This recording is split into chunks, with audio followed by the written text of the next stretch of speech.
أعوذ بالله من الشيطان الرجيم بسم الله الرحمن الرحيم الحمد لله رب العالمين والصلاة والسلام على خاتم الأنبياء والمرسلين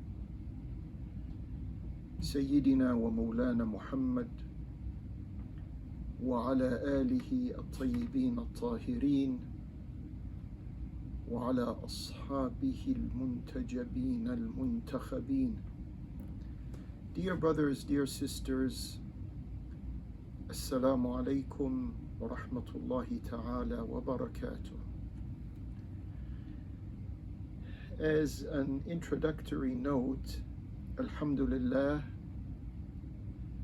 thankful praise is due to Allah subhanahu that we meet once again on this auspicious day of Al-Jumu'ah after a hiatus of a few weeks in which yours sincerely and truthfully was charging his immune system to fight off another variant of this COVID disease.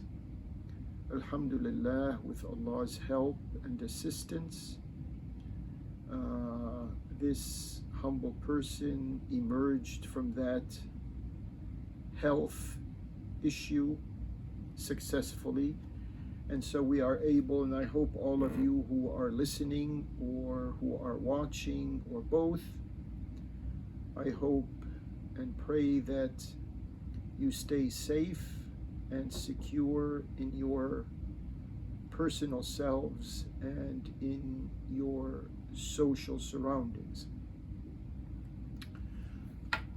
As we all have been acquainted with each other in this long journey, speaking about Bani Israel, through understanding the ayat, the verses that have been revealed to us from Allah Jalla wa Ala. This week, and maybe next week, we will take a small break from trailing these ayat, and we may also change the format a little in about 2 weeks to try to combine the explanations of the ayat with explanations of current events. But during this session, as we are assembled together in our thoughts and in our feelings, we will speak about, because we are approaching the 10th of the month of Al-Muharram, a day in which the grandson of Allah's Prophet was destined to meet his Creator through a sequence of developments that were set into motion before his birth. And so, with Allah's supervision, we will quote an ayah from Surah Ali Imran. It's the 21st ayah of the 3rd surah in the Quran. The ayah says, إِنَّ الَّذِينَ يَكْفُرُونَ بِآيَاتِ اللَّهِ وَيَقْتُلُونَ النَّبِيِّينَ بِغَيْرِ حَقٍّ وَيَقْتُلُونَ الَّذِينَ يَأْمُرُونَ بِالْقِسْطِ مِنَ النَّاسِ فَبَشِّرْهُمْ بِعَذَابٍ أَلِيمٍ. This ayah is saying to us, is carrying the following general meaning as we express it in the English language. Certainly, those who take issue or who deny the ayat of Allah. We've, I think, on at least a couple of previous sessions, we explained the meaning of ayat. And the meaning of ayat is something, an ayat is something that Allah alone is capable of doing. And this pertains to Allah's creation. No human being can create. And that is called an ayah. Whatever created thing or being we are speaking about. The second meaning of ayah is the suspension or changing the physical laws in existence, and no human being is capable of changing or suspending permanent physical laws in existence. The only one is Allah Tabaraka wa Ta'ala. And the third meaning of the word ayah or ayat, singular or plural, is the formulation of the wording in this Quran. What usually or very hastily translated as verses. The wording of the verses of the Quran are impossible to do by human beings. Only Allah Azza wa Jal is capable of putting together these meanings with these words as He has done. No human being can match them or come close, and that's why there are other verses in the Quran that challenge human beings, if they have any doubt about the authenticity of this Quran, just to formulate, to put together the equivalent of an ayah or a few ayat or a surah, a chapter of the Quran, and it's going to be proven that it's impossible to do. So, إِنَّ الَّذِينَ يَكْفُرُونَ بِآيَاتِ اللَّهِ. It doesn't matter which type of objection these deniers have in any of these three meanings of ayat, in all three of them, or in one of them, or in a couple of them. And then وَيَقْتُلُونَ النَّبِيِّينَ بِغَيْرِ حَقٍّ. And they kill prophets without justification, without any validity, without any truth or justice to what they are doing by killing these prophets. وَيَقْتُلُونَ الَّذِينَ يَأْمُرُونَ بِالْقِسْطِ مِنَ النَّاسِ. And they kill those who demand social justice from among people. Remember, there's a difference between adil and qist. Adil is justice, and qist is social justice. So people who stand for social justice are going to be targeted by those who deny Allah's power manifestations, Allah's authority. Those who kill prophets, they don't stop there. They go on to killing individuals who demand social justice. فَبَشِّرْهُمْ بِعَذَابٍ أَلِيمٍ. Break news to them, break good news. When you say that, it is meant in a sarcastic way. There's no good news when they have a tormenting punishment awaiting them. Now, this ayah, how does it pertain to the um, the honorable martyrdom of Al-Imam Al-Hussein alayhi salam. How does it pertain to that? Well, it pertains to it. Al-Imam Al-Hussein obviously was not a prophet, but he is included in the latter part of the ayah, which says, وَيَقْتُلُونَ الَّذِينَ يَأْمُرُونَ بِالْقِسْطِ مِنَ النَّاسِ.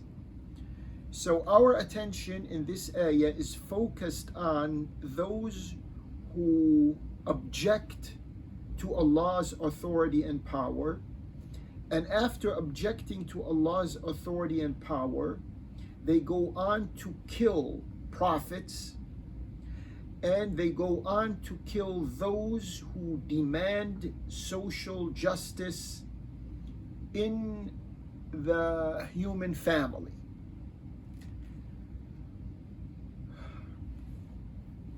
We have a certain tradition that has been inherited, just like everything else that's inherited, almost. We have particular Muslims commemorating the 10th day of Al-Muharram, in which Al-Imam Al-Hussein stood for social justice, and as a result became a martyr. That tradition focuses on the hostility between Al-Imam Al-Hussein and King Yazid. And this hostility obviously was generated by King Yazid. You see, here is one area that Muslims have not matured enough, whether they are Sunnis or Shi'is, they have not matured enough to call a king and not a khalifa. Both Sunnis and Shi'is, when they speak about Yazid, or when they speak about his father Muawiyah, they call them khulafa. These are not khulafa of Rasulullah alayhi wa alihi salatu wassalam. They are not his successors. And the issue doesn't stop here. This would have been maybe an issue that some people will just dismiss as, well, you know, it's a people prefer to say. But can you ask yourself, why is it, with all of the differences that are thrown into this Sunni Shi'i sectarianism that divides and does not unite, why is it that there are so many issues that Sunnis and Shi'is disagree in their own traditions? They disagree upon, but they agree on calling Muawiyah and the rulers after him khulafa. What made them agree to that? If we had mature Sunnis and mature Shi'is, they would come clean and they would say that Muawiyah and Yazid and the rulers that came after them from the Umayyad dynasty or the Abbasi dynasty, with the probable exception of Umar ibn Abdul Aziz in the Umayyad dynasty. There can be an exception there, but for the rest of them, they were all kings. They were monarchs. They were not successors to Allah's Prophet.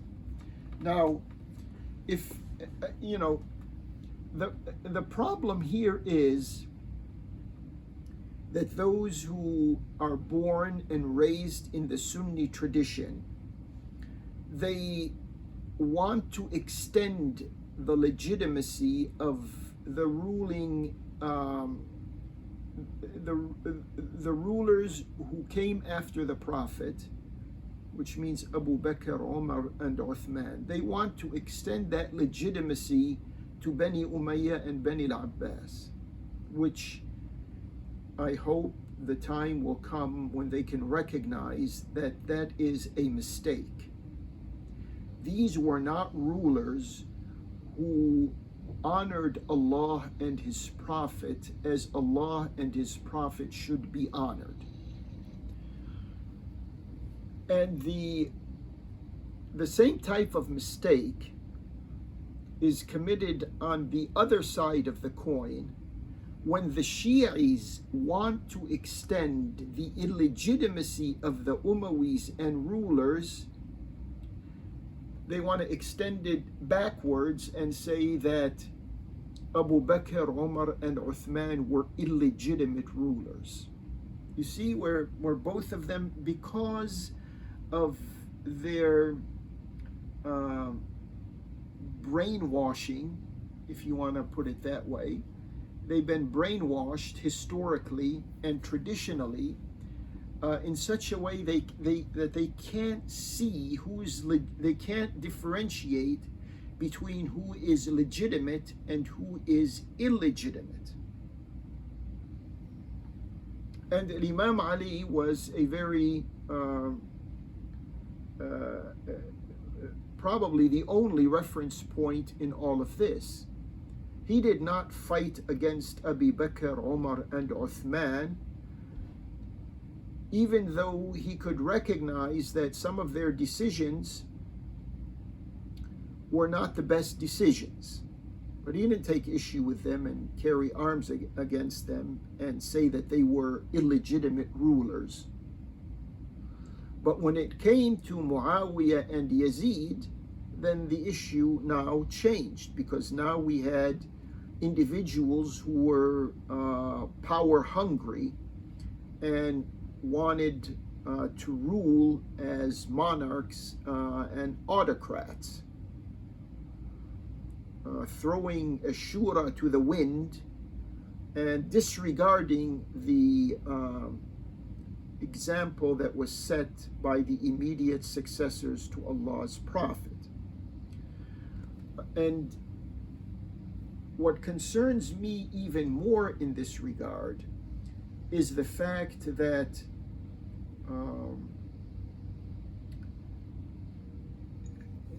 some individuals who speak on this occasion, you see, we have a Muslim general public that is roughly divided into two portions. One of them is that Sunni portion, and the other one is that Shi'i portion. And the Sunni populations, by and large, they sort of, when the 10th of Muharram approaches, they sort of look the other way. It's like they're not very much interested in dwelling on this issue. And that is something that they have to grow out of. And then when we come to those who consider themselves Shi'is, or are considered Shi'is, they take this issue and present it as a fight between Yazid, who they call Khalifa, and Al-Imam al-Hussein. But this issue is much larger than that. This issue, the 10th of Al-Muharram, was a day in which the previous decades culminated. And there was an involvement of the Byzantines in this. There was the involvement of Bani Israel in this. And then there was an involvement of Bani Umayyah in this. And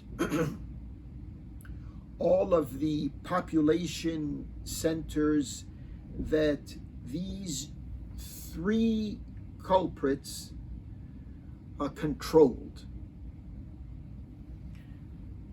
This is not, I repeat, this is not a personal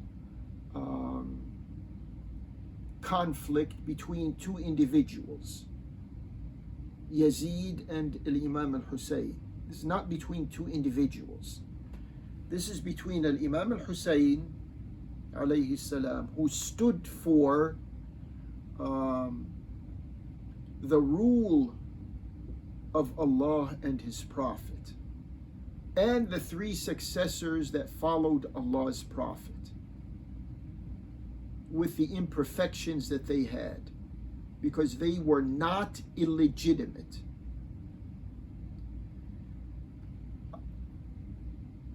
On one side, and those few supporters that went all the way to the battlefield to prove their dedication to Allah and His Prophet.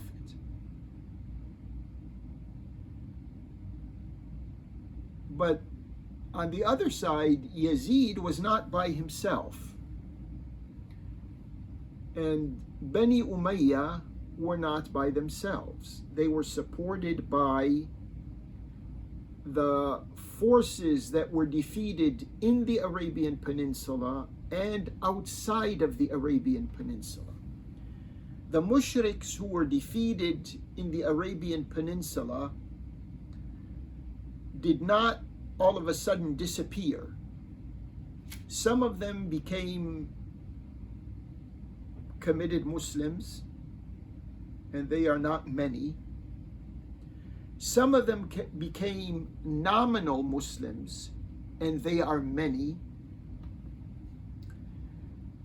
And they were joined by Bani Israel, who were defeated in Al-Madinah, and then were defeated in Khaybar, and then were defeated in Tayma and the northern parts of the Arabian Peninsula, where they had their settlements.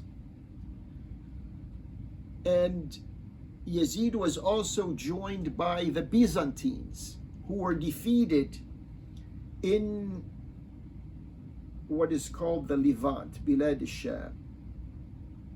These three power centers found a common purpose.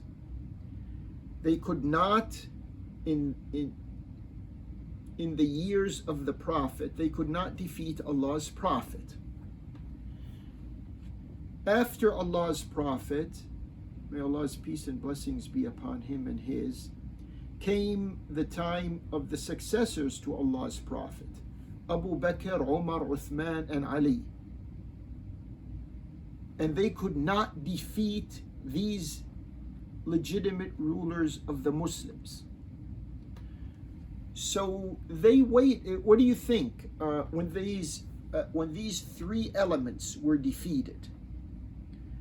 Do you think that they went home and relaxed and forgot all about these military debacles that took place? There was Banu Qaynuqa and Banu al-Nadir and Banu Qurayza. They were defeated in the Arabian Peninsula. Where did they go? Did they disappear? Or they went with an attitude to wait for the appropriate time to take revenge against those who still stood for Islamic governance. The Byzantines, when they were defeated in El Yarmouk. They were defeated in as far as the liberation of Al-Quds is concerned. Heraclius, the ruler of the Byzantines, had to vacate Greater Syria, and he looked back at it. And what do you think when he was moving out with his troops and with his henchmen? You think he went even though him and his likes claim that they are Christians. You think they obeyed Isa alayhi salam, Jesus, and they turned the other cheek? No. All of these three elements, they had something in common, and that something in common was to get back at those who legitimately represented the Muslims. And at that time, Al-Imam al-Hussein legitimately represented the Muslims. Now let's put a little octane in this discussion. In the times prior to Islam, there was a commercial route that joined Mecca with Damascus, and the clan of Umayyah was known to have nurtured relationships with those who were in Damascus, the commercial class, the economic class, the upper class of the Damascene population, the population of Damascus. Did that wither away? Did that disappear? Or was it there after the Prophet came to guide these people and the rest of humanity? It was there. It remained there. And it found common purpose with the advent by force.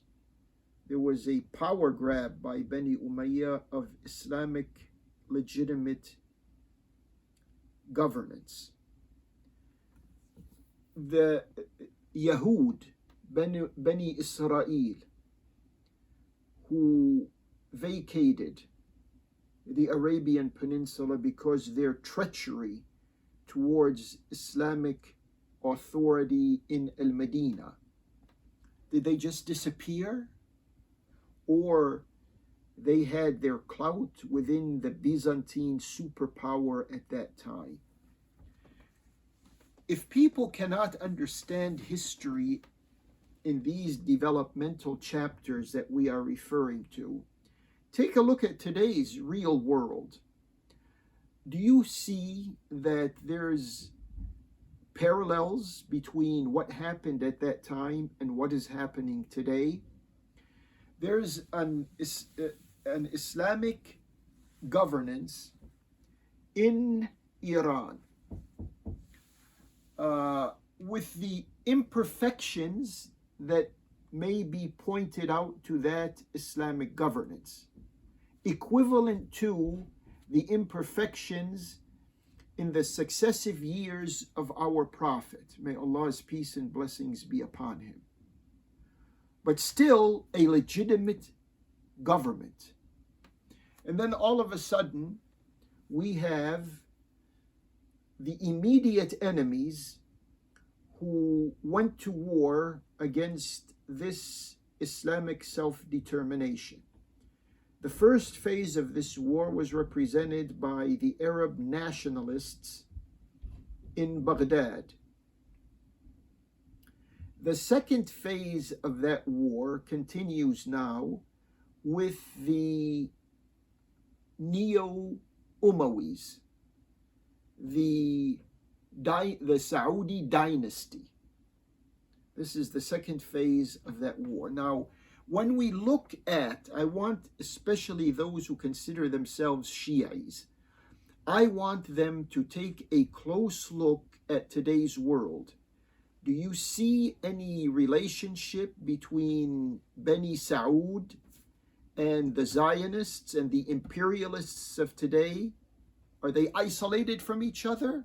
The way you present Yazid in history, like he's isolated from Bani al-Nadir and Bani Qaynuqa and Bani Qurayza and the Byzantines? Or is there a working relationship? In today's, you can see in today's world, it's playing right in front of your eyes. Just open your eyes. You can see that there's a relationship between Bani Saud and Israel and the United States.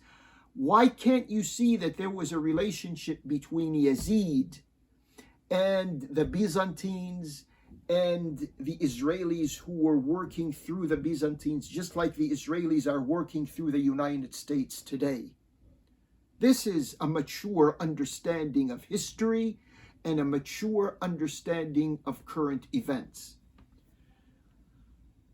My time has lapsed, but inshallah we will continue this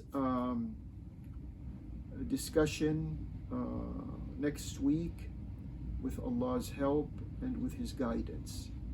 والله يقول الحق وهو يهدي السبيل وصلى الله على محمد وآل محمد والسلام عليكم ورحمة الله وبركاته.